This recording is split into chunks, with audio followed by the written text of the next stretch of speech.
like to do is just to give my subjective ideas, impressions, things that I'll take from here, and I'd just like to share them with you.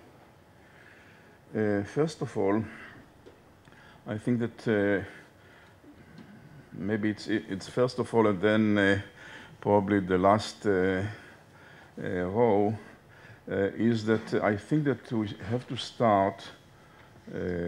Probably most of us had already done that, with some journey of self-change.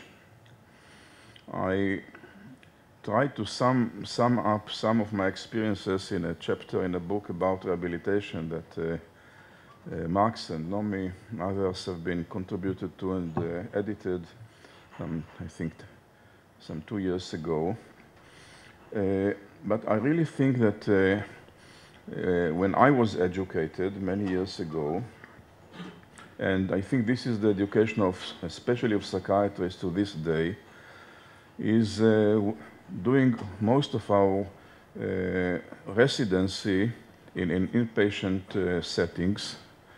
And then what I usually would define that the mental institutions or psychiatric hospitals really is the collection of all the failures of psychiatry.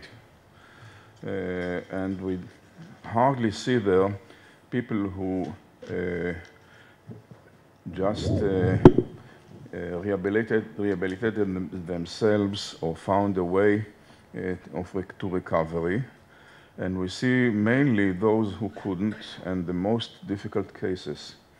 For me, one of the main discoveries was when I first read Manfred Bloiler's book that was mentioned here, and saw his results of follow-up of over 20 years on 20 families that had psychiatric or schizophrenic patients as one of their family members.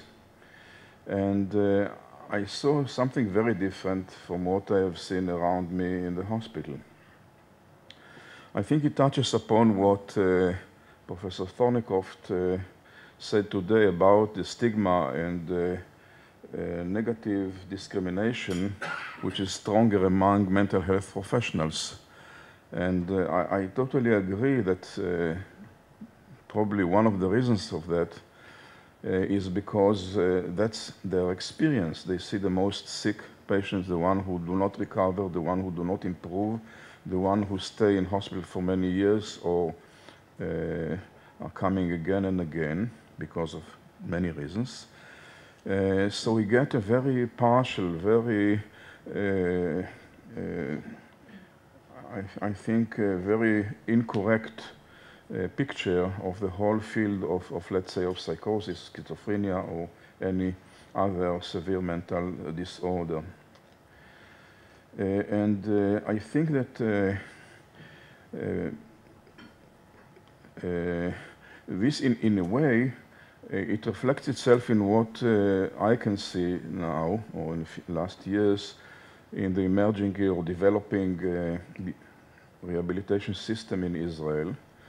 The first wave of patients who came, or people who came into rehabilitation, have been people who stayed in hospital for long term, have had very good socialization into being not only into patienthood, but into hospital life.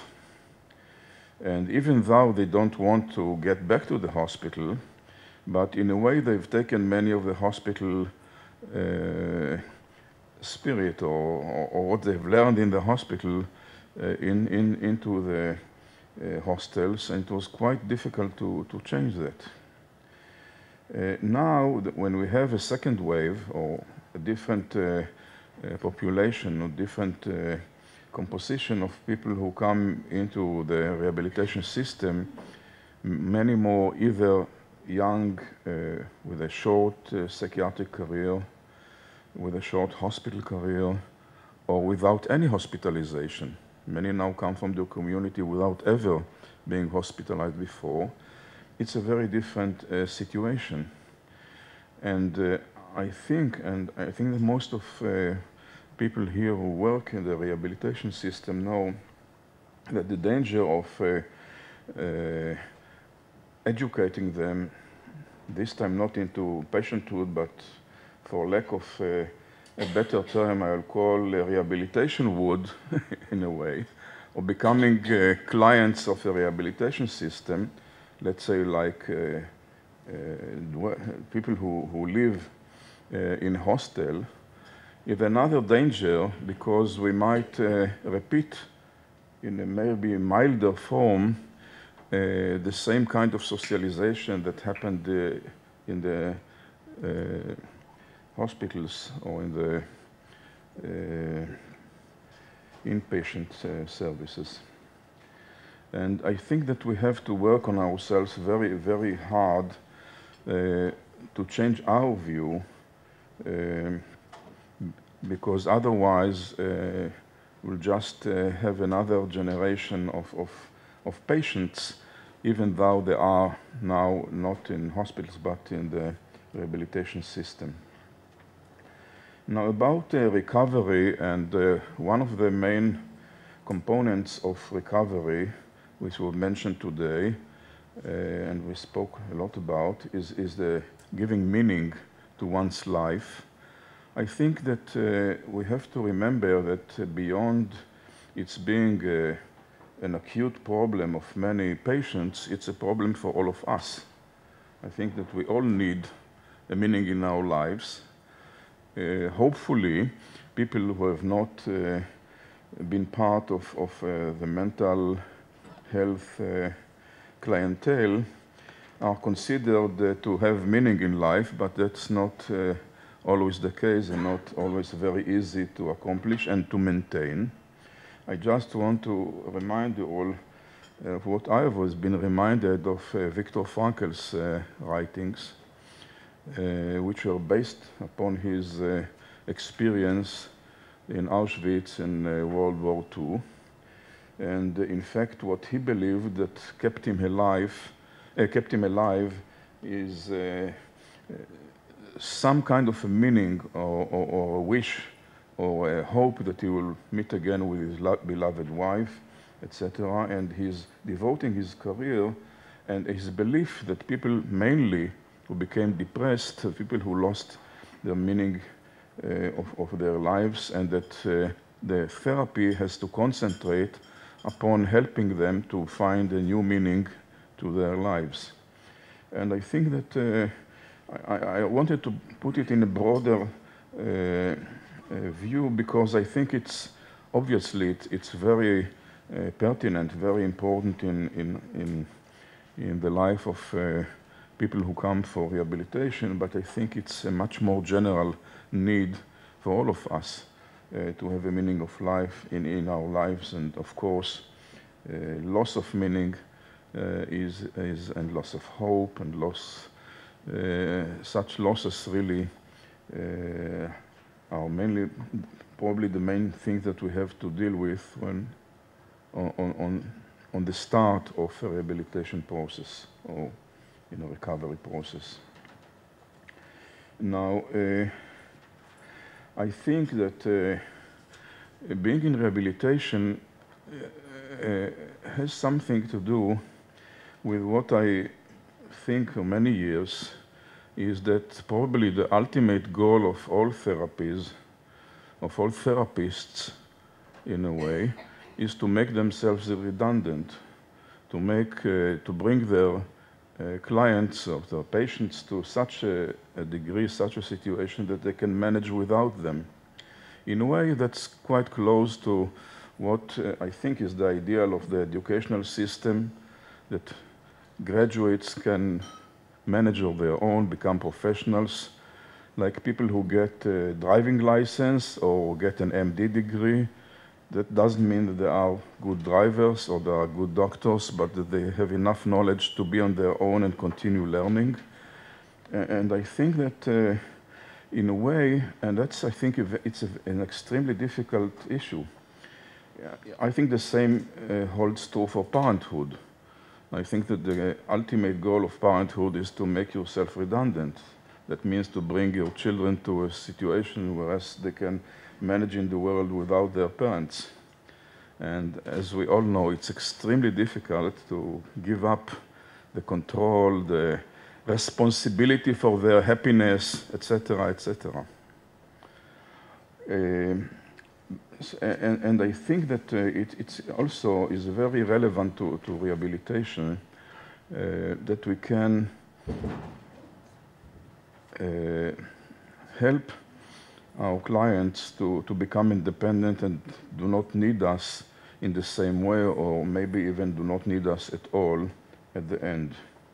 And I think this is a very, very difficult task, because we have to give up a lot of power, a lot of control, a lot of the feeling that we are needed, and without us they wouldn't be able to do things, etc., etc. I think that in my mind, therefore, one of the main hopes for the future of rehabilitation, in my mind, is the role and participation of the clients, of our consumers, or whatever we may call them. In Hebrew, many of them prefer to be called mitmodedim, which I don't know how to... Copers? Okay. Okay.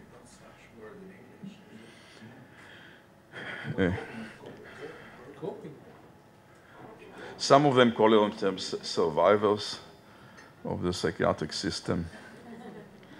I think that their increasing role is, I think, one of the great hopes of the rehabilitation system. Last thing I wanted to say is about this conference. At the beginning, and Uri and other members of our steering committee know very well that we aimed at inviting to this conference people who really are in positions of policy making. And we have been quite disappointed when most of the people whom we wanted to come from these positions didn't choose to come to this conference because of a variety of reasons. But I think mainly because they didn't feel that's important enough for them to come. And then I think that many of the people who are here, who came to the conference, are people who are within the system, younger people. And I think this is maybe a hope that change will come, if not from above, it will come from below, from the field. And I think that during these days I changed my mind about from disappointment to really to feeling hopeful that this group of people who are now here could be much more helpful and in creating change and continuing the development of the system. Last, I would like to say that I think that I learned a lot from what I heard from our guests from abroad. I think that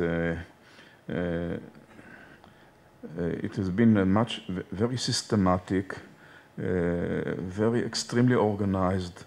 The main issues that we've been dealing with really have been dealt with in depth. And I think that it gives us a lot of material to think on, and I think that many of the ideas we could implement here if we really want it strongly enough. No, thank you.